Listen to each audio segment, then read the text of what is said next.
வணக்கம். திருச்சி அரியமங்கலம் கீழே அம்பிகாபுரம் காந்தி தெருவை சேர்ந்தவர் மாரிமுத்து ஆட்டோ டிரைவராக வேலை பார்த்து வருகிறார். இவர்களது தாய் சாந்தி, மனைவி விஜயலட்சுமி, குழந்தைகள் பிரதீபா, ஹரிணி என 5 பேர் வசித்து வந்தனர். இந்த நிலையில் மாரிமுத்து தங்கை கணவர் சென்னையில் இறந்துவிட்டதால் அந்த துக்க நிகழ்ச்சிக்காக மாரிமுத்து நேற்று சென்னைக்கு சென்று விட்டதாக கூறப்படுகிறது. இந்த நிலையில் வீட்டில் சாந்தி, விஜயலட்சுமி, பிரதீபா, ஹரிணி ஆகிய 4 பேரும் வழக்கம் போல் படுத்து உறங்கி உள்ளனர். இந்த நிலையில் 1972ஆம் ஆண்டு கட்டப்பட்ட அவர்களது வீட்டின் மேற்கூரை திடீரென இடிந்து விழுந்தது. இதில் இடிபாடுகளில் சிக்கிய சாந்தி, விஜயலட்சுமி, பிரதீபா, ஹரிணி ஆகிய 4 பேரும் சம்பவ இடத்திலேயே பலியாகி உள்ளனர். நள்ளிரவு வீட்டின் மேற்கூரை இடிந்து விழுந்தது அப்பகுதியில் உள்ள யாருக்கும் தெரியாத நிலை ஏற்பட்டுள்ளது.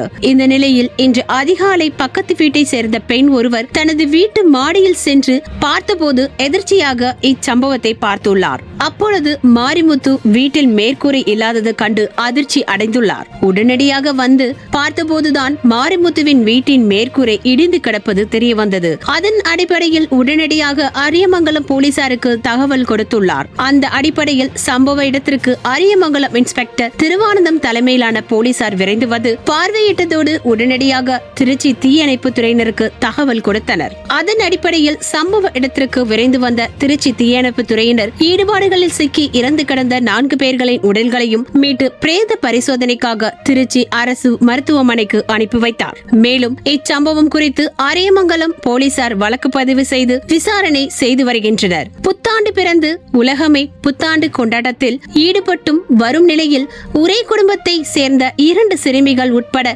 4 பேர் உயிரிழந்த சம்பவம் அப்பகுதியில் பெரும் சோகத்தை ஏற்படுத்தியுள்ளது. செய்திகளை உடனுக்குடன் தெரிந்து கொள்ள சப்ஸ்கிரைப் செய்து எங்களுடன் இணைந்திருங்கள் எப்போதும்.